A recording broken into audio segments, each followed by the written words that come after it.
치리권을 가졌다는 게 뭐냐면 무임장로나 협동장로, 휴직장로는 안 된다는 겁니다. 이해되셨어요? 협동장로는 뭐지요? 타 교회에서 임용 온 장로예요. 타 교단에서 온 장로는 사실 협동장로도 못 됩니다. 같은 교단 안에 다른 교회에서 장로로 세워졌는데 그분이 뭐 여러 가지 이유 때문에 임용서를 떼어와서 교회를 옮겼어요. 그렇다고 해서 그분이 우리 교회의 7위 장로가 되는 건 아닙니다. 왜냐하면 말씀드린 것처럼 장로는 무엇의 대표라고요?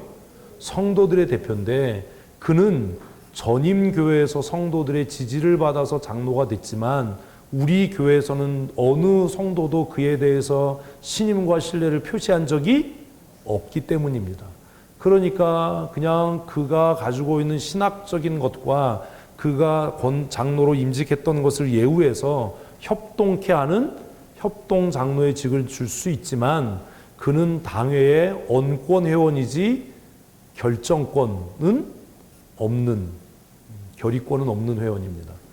이 협동 장로가 교회가 정한 법에 의해서 우리 교단 법에는 우리 춘천시찰 강원노회 법에는 같은 우리 교단에서 임용을 온 장로는 해 교회에서 2년 이상 심호한 후에 2년 이상 출석한 후에 성도들의 투표에 의해서 세움을 받고 그리고 정치부 면접 후에 장로로 다시 취임하게 되어 있습니다. 그래서 임직식을 다시 해야 되는 겁니다. 전낙준 장로님이 철원제일교회에서 장로님으로 계시다가 우리 교회 오셨습니다. 맞죠, 권사님? 네. 그리고 오셨을 때 협동장로로 오셨습니다. 그리고 다시 임직식을 다시 하셨습니다. 철원제일교회는 우리 교단의 교회입니다.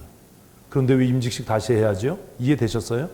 그러면 임직 날짜가 철원제일교회에서 임직한 날짜입니까? 우리 교회에서 임직한 날짜입니까? 우리 교회에서 임직한 날짜입니다. 그래서 전낙준 장로님이 전체 장로로 심우기간이 20년이 넘어서 원로장로가 돼야 되지만 우리 교회에서 임직한 날짜로 다시 하기 때문에 20년이 안 돼서 원로장로가 안 되신 겁니다. 이해되세요? 우리 교회에서 이제 처음 원로장로의 가능성이 있는 분이 최명걸 장로님이세요. 지금 10수년을 이미 하셔서 몇 년 안 남으셨어요. 이거가 굉장한 거예요. 목사가 원로 목사 되는 것도 어렵지만 장로가 원로 장로 되는 건 정말 어려워요. 우리 노회에 원로 장로 몇 명 안 돼요. 그러면 40대 후반에는 장로가 돼야 원로 장로가 될 수 있습니다. 원로 장로요? 만만하게 보시면 안 됩니다. 몇 분 안 돼요, 우리 노회. 강원노회 원로 장로가. 중앙교회 오문원 장로님이 지금 원로 장로님이시고 허원 장로님이 원로 장로님일 거고 그거 없어요. 굉장히 이건 영광스러운 일이에요.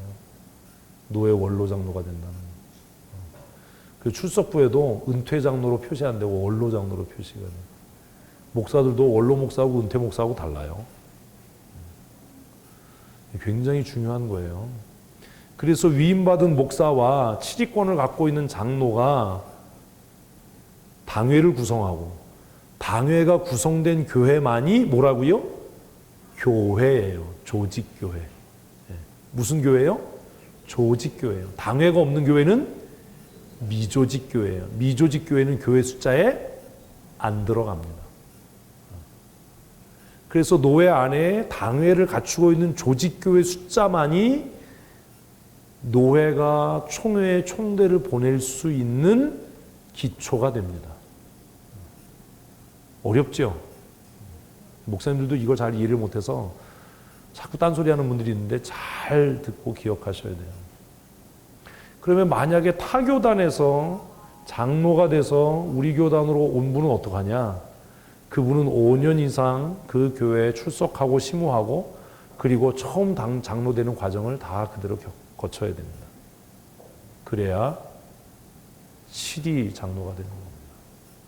그래서 당회는 위임받은 무엇과 위임 목사와 그리고 치리권을 가지고 있는 장로로 구성됩니다. 이런 거죠. 우리 교회에 시무 장로님이 계시는데 제가 우리 교회에 위임을 받지 못한 시무 목사라면 우리 교회는 조직교회입니까? 미조직교회입니까? 미조직교회예요. 이제 이해되시죠? 그래서 조직교회가 되려면 목사도 반드시 뭐 해야 되고 위임 받아야 되고 그리고 치리장로가 한 사람 이상 반드시 있어야 되는 겁니다. 조직교회 되는 거 쉽지 않아요? 쉽지 않아요. 그리고 당회 위에 있는 것이 당회장권은 반드시 목사여야 한다. 왜 이런 규정을 세웠어요?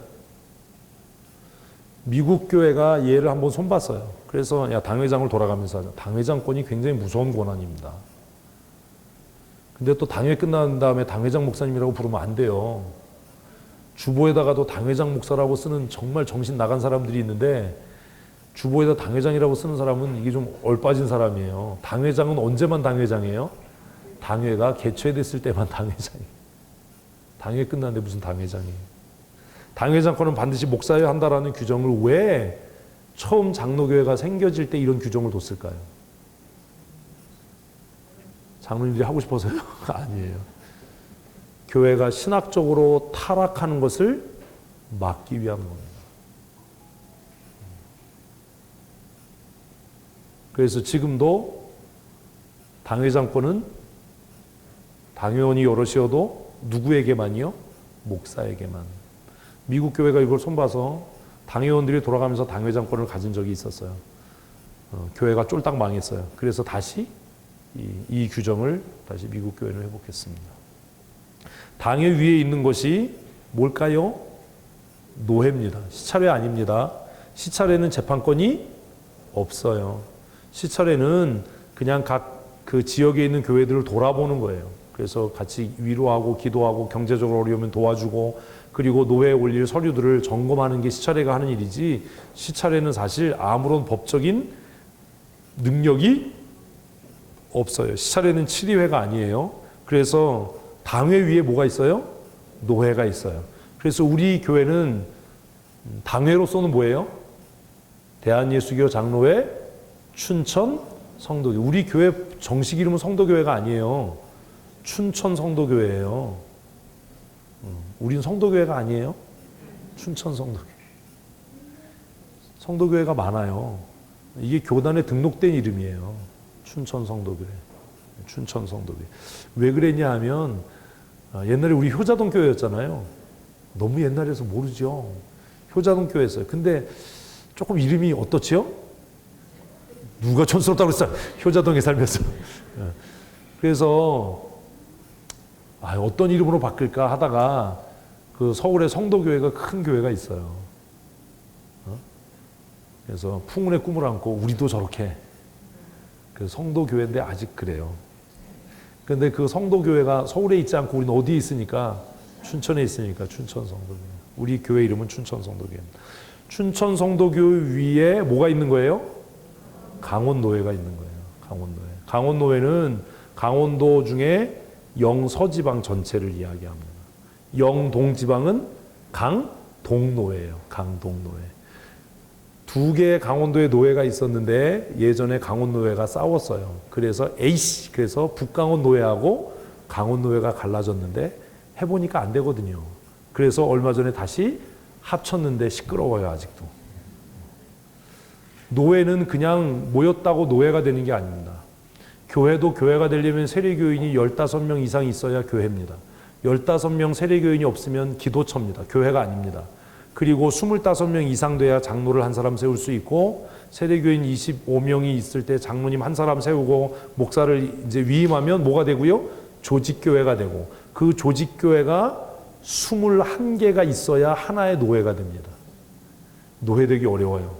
그런데 만약에 조직교회가 살살살 없어져가지고 조직교회가 20개야. 그럼 어떻게 되죠? 그 노회는 폐노회가 됩니다. 왜 북강원 노회와 강원 노회가 합병했냐 하면 북강원 노회가 폐노회 위기를 맞이했어요. 그래서 제가 그때 그랬어요. 합병하지 말아야 된다. 그냥 지들이 겨들어오게 해야 된다. 이걸 왜 돈을 써가면서 합병을 하냐. 총회를 하려면요 돈이 많이 들어가요. 노회가 갈라지는 거나 합병하는 건 노회가 마음대로 할 수 없습니다. 상회인 누구의 허락을 받아야 돼요? 총회 허락을 받아야 돼요. 그러면 노회가 합병하려면 조사단이 내려와야 되잖아요. 왜 합병하냐? 분리할 땐 더 힘들어요. 그래서 그분들이 내려오면 그냥 내려오나요? 여비 줘야지요. 그리고 합병하려면 합병 예배해야죠. 그래서 그때 합병하면서 한 3천만 원 썼어요. 근데 노회가 둘이 갈라질 때는 거의 한 1억 가까이 들어가요. 분립하려면. 간단한 게 아니에요. 어려워요. 그래서 당회 위에 노회가 있습니다. 우리가 영어로 장로교회를 프레스비테리안 처치라고 하는데 거기서 말하는 프레스비테리안이 노회입니다. 노회. 그래서 노회라고 하는 것은 어디밖에 없어요? 장로교회밖에 없어요. 근데 장로교회 권사 장로인데 노회가 뭔지 모르면 이건 문제가 있는 거예요. 장로교회는 아니에요. 그래서 우리 당회 위에 우리 당회가 성경적으로 장로교 정치적으로 올바로 하고 있는가를 감시 감독하는 기관이 뭐라고요? 노회인 거예요. 노회. 그래서 우리 교회가 속해 있는 노회는 강원 노회입니다. 강원 노회. 지금 노회장은 원통 화평교회 차필수 목사님이시고 부노회장은 화계교회 최규영 목사님이시고 그리고 서기가 접니다. 노회의 실권은 사실 서기가 갖고 있습니다. 노회장 목사님 도장 강원노회 직인 단회가 갖고 있어요. 노회를 팔아먹을 수 있는데 팔아먹을 게 없어요. 우리 노회는 돈이 없어서. 노회는 장로교회 모든 행정의 원천입니다. 자, 교회가 장로를 세웁니다. 교회가 마음대로 세울 수 있나요? 없나요? 없어요. 우리 교회가 장로를 세우려면 먼저 어디에 허락을 받아야 돼요?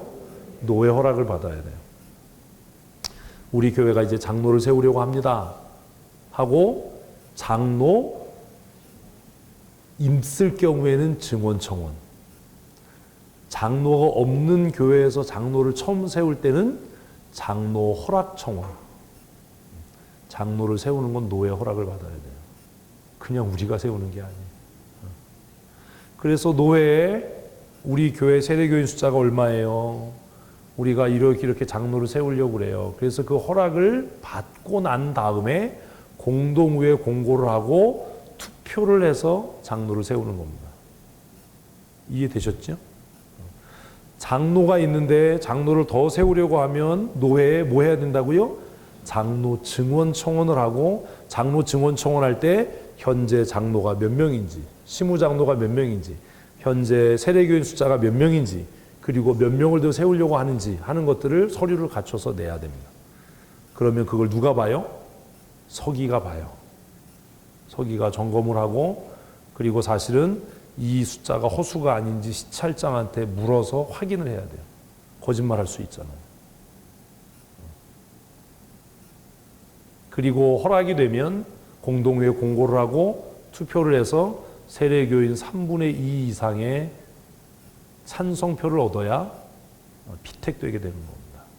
그래서 노회는 장로교회 모든 행정의 원천입니다. 어떤 교회 담임 목사가 비었습니다. 그 목사를 성도들이 임의로 청빙할 수 있나요? 아니에요. 어디 허락받아야 돼요? 노회 허락을 받아야 돼요. 그래서 그분의 서류가 또 누구한테 와요? 서기한테 와요. 서기가 서류를 다 점검합니다. 그리고 미심쩍은 게 있으면 전화합니다. 지금 홍천제일교회 새로 오는 목사님이 그래서 저한테 출입국 보고를 합니다. 목사님 이런 문제 때문에 제가 잠깐 출국하겠습니다. 돌아왔습니다. 그 보고해야 돼요. 근데 여러분들은 왜 보고를 안 하세요? 담임 목사한테. 그렇게 해야 되는 거예요. 서기가 그냥 서류 그냥 안 올리면 어려워지죠. 왜냐하면 1년에 노회가 2번인데 한 회기 지나가면 6개월이 그냥 또 가야 되는 거예요. 그럼 권사 세울 때는 어떻게 하지요? 교회가 마음대로 하면 돼요.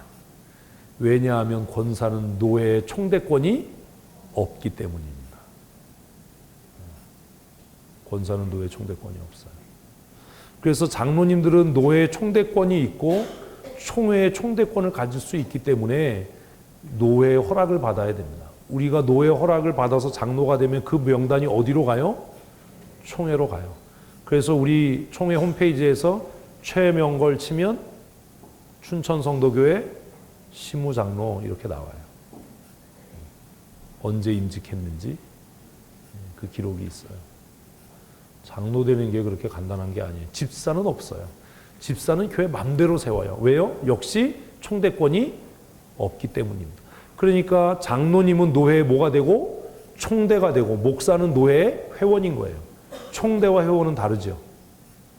총대 임기는 1년이지만 회원은 그냥 죽을 때까지 회원입니다. 그게 달라요. 그래서 노회는 장로교회 모든 행정의 원천입니다.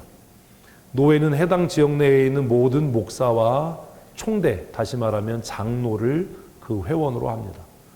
그래서 세례교인 숫자에 따라서 노회 총대 숫자가 결정돼요. 우리 교회가 아직 200명이 안 되니까 장로 총대는 한 사람입니다. 그래서 최명걸 장로님이 장로 총대예요. 그 숫자가 이제 200명을 넘어서면 장로 총대 2사람, 그리고 더 많아지면 장로 총대 3사람, 이렇게 총대를 보낼 수 있습니다. 그래서 우리 강원도에 하면 영서지방 전체 강원도에 있는 교회와 교회 목사와 그 총대들로 노회가 구성이 됩니다. 총회는 말씀드린 것처럼 최고 의결기관입니다. 그래서 당회가 질의한 것을 노회에 다시 재심을 청구할 수 있고, 그리고 노회가 질의한 것을 총회에 다시 재심을 청구할 수 있습니다. 총회가 하는 일 중에 가장 중요한 일은 이단을 가려내는 일입니다. 이단. 그래서 저 사람이 이단이야 라고 하는 결정을 누가 한다고요? 총회가 해요. 총회가. 제너럴 어셈블리라고 우리가 부르는데, 총회가 그 이단을 결정하고 이단을 사면하는 일들을 합니다. 총회가 막강한 거죠. 총회장이 되면 뭐 교단 전체를 대표하는 거니까.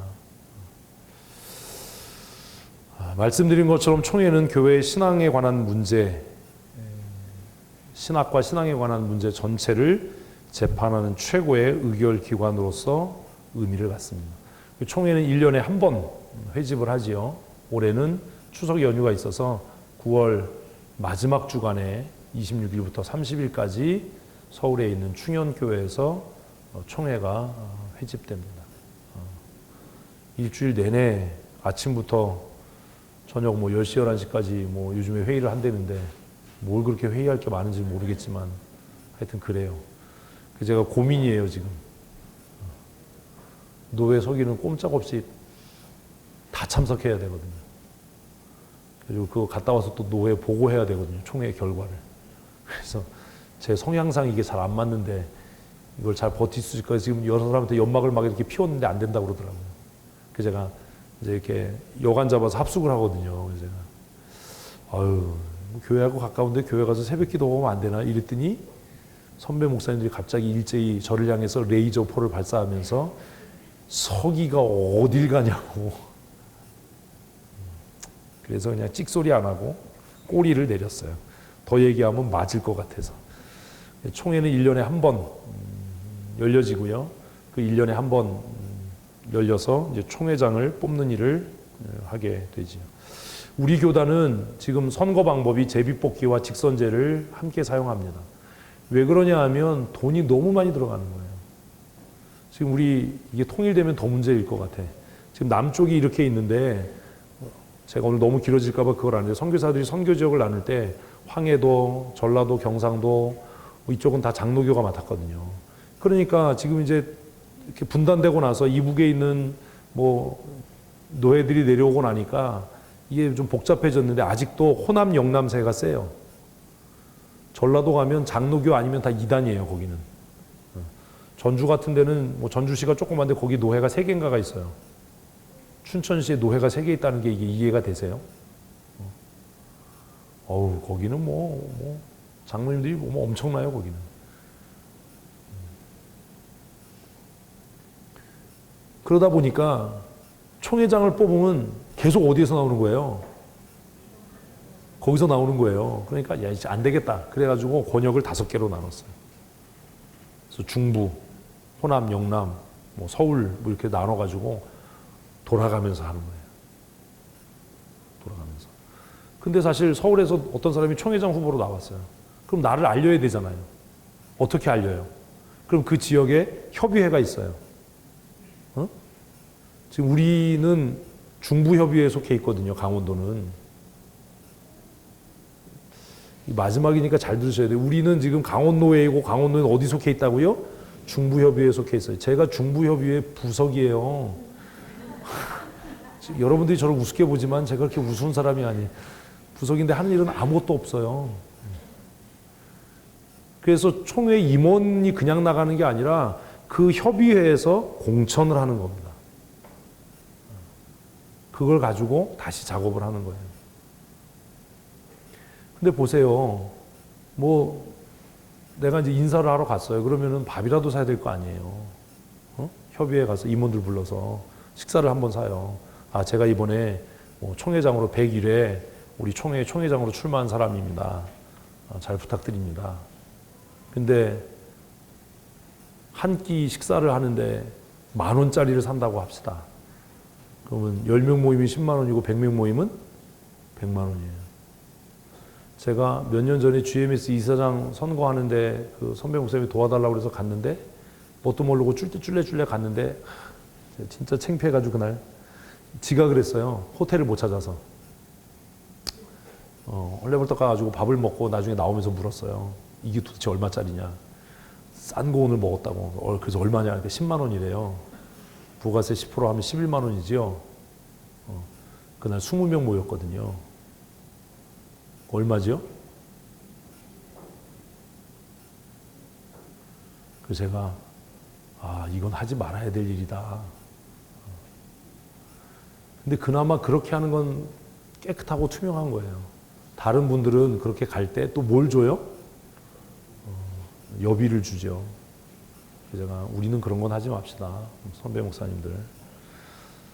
그래서 돈이 너무 많이 들어가는 거예요. 그래서 이건 안 되겠다. 그래서 총회장 한번 출마하는데 뭐 몇 억이 들어가 이런 얘기가 이제 공공연하게 나온 거예요. 거기다가 또 뭐 그 지역에 힘 있는 사람한테는 그렇게 좀 나 좀 밀어줘, 지지해 좀 이래야 되니까. 그래서 총회가 이 폐단을 없애자라고 해서 뭐요? 제비뽑기. 왜? 제비뽑기를 왜 하냐면 누가 될지 모르니까 뇌물을 줘야 될 이유가 없는 겁니다. 뇌물을 열심히 매겼는데 제비 뽑았는데 아씨 뭐야 이러면 다시 내놔. 뭐 이럴 수는 없잖아요. 그래서 일단 후보를 제비뽑기로 추리고 그리고 제비 뽑힌 사람들 둘을 놓고 경선을 하는 거예요. 많이 간소화됐죠. 이해되시죠? 왜 우리 교단이 제비뽑기라는지. 그래서 제비뽑기 파란 공 빨간 공 뽑아가지고 3대 천왕 같네.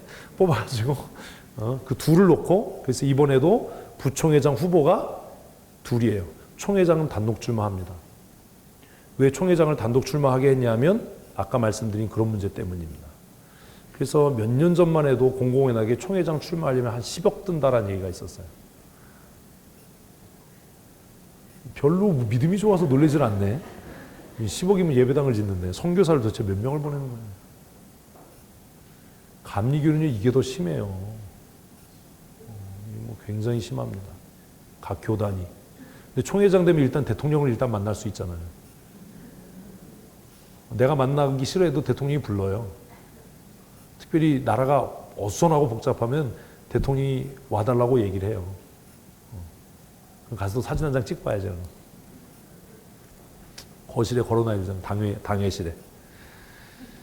그래서 지금은 절충식으로 제비를 뽑아서 부총회장을 둘 세우고 그리고 둘을 직접 선거를 통해서 뽑는 겁니다. 그러니까 선거 비용이 많이 줄었죠. 그래도 아직 개선돼야 될 부분이 많이 있습니다. 그래서 이제 다른 목사님들이 저보고 한심하다는 거예요. 남들은 그 중부협의회에 그렇게 임원 들어가려고 별 노력을 하는데 왜 너는 시켜준다고 그래도 싫다고 그러고 시켜준다고 그래도 뭐 화난 사람처럼 뭐 그냥 말도 안 하고 가자고 그러면 안 간다 그러고 왜 그러냐. 지난주에도 사실 대전에 갔어야 되거든요. 안 간다 그러고 안 갔어요. 노회장 목사님만 가라고 그러고. 그래서 미움을 받아요.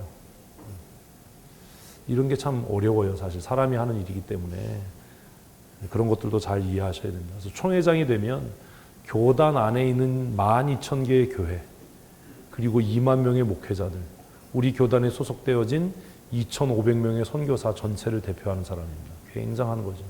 그래서 나라에서도 무시를 못하는 거예요. 여론 행성이나 이런 부분에 있어서. 총회장이 되면 그런 것들이 참 많아요. 그래서 어쨌든 당회와 노회와 총회 이렇게 구별되어집니다. 편한 마음으로 그냥 들으시면 돼요. 물론 빨리 잊어먹어야 돼요.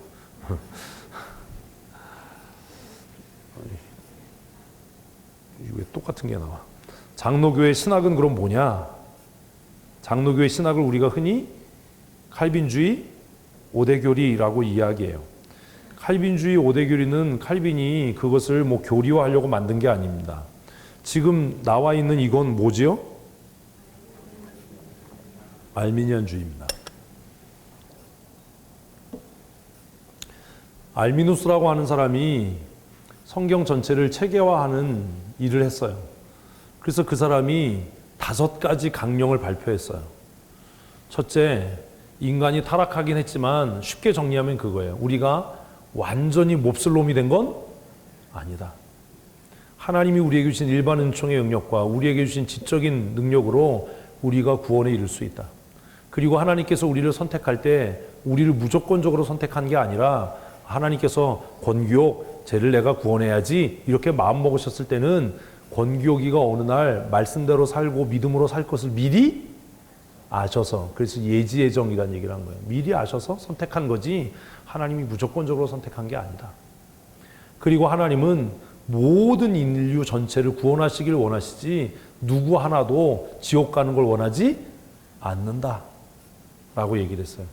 그리고 하나님께서 아무리 우리에게 은혜를 주시고 구원하려고 해도 우리가 싫어요 라고 하면 하나님의 은혜를 거부할 수 있다. 하나님의 구원은 실패한다.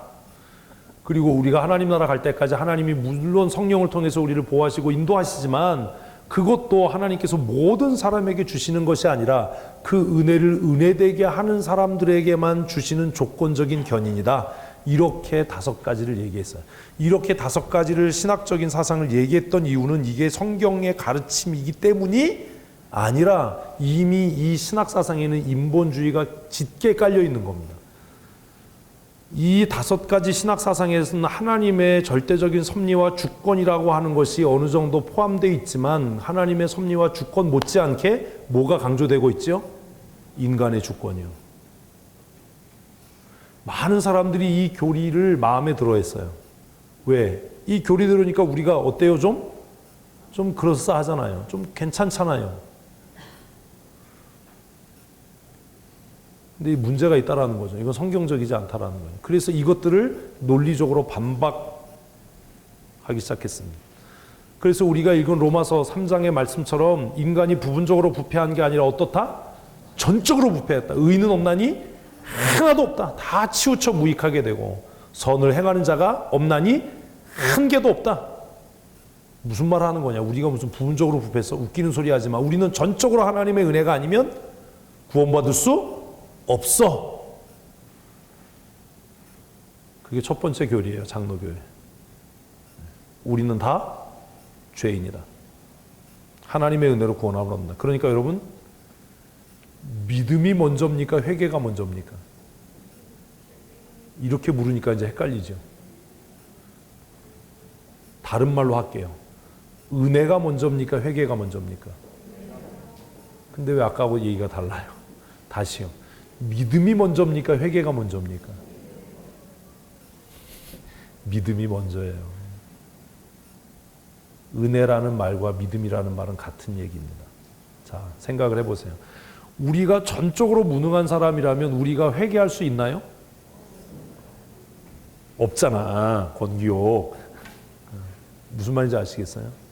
우리도 이게 이해가 안 되는 거예요. 정리가 아직.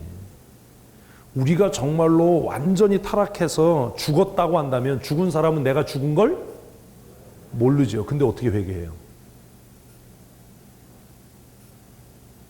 칼빈이 그걸 지적했어요.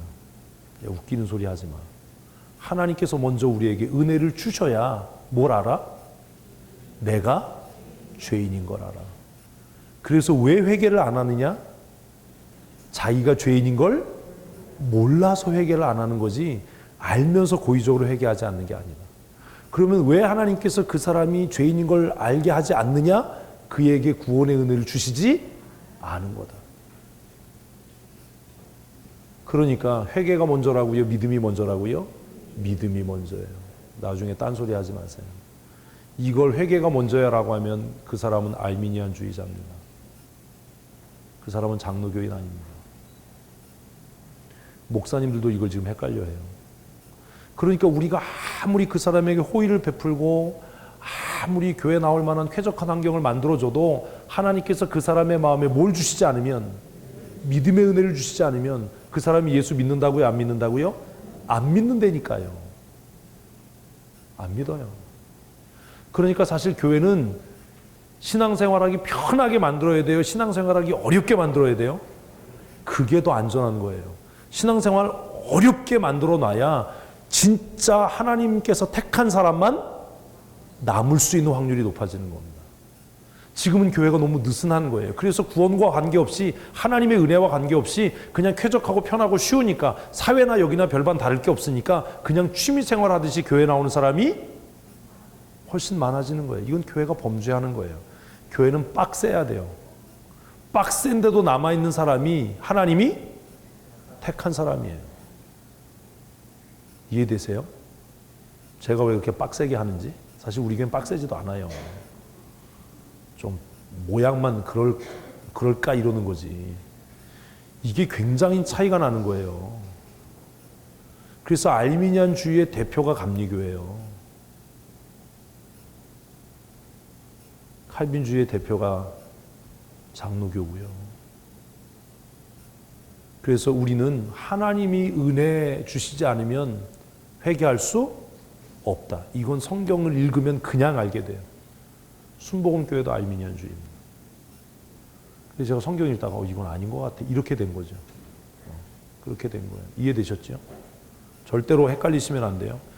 조건적 선택은 하나님께서 우리가 믿음으로 결정하고 선택할 걸 아셔서 하나님께서 우리를 구원하셨다. 그거잖아요. 그죠? 근데 이건 말이 안 되잖아요. 죽은 사람이 어떻게 스스로 결정해서 선해지지요? 그러니까 칼빈이 야 말도 안 되는 소리 하지 마.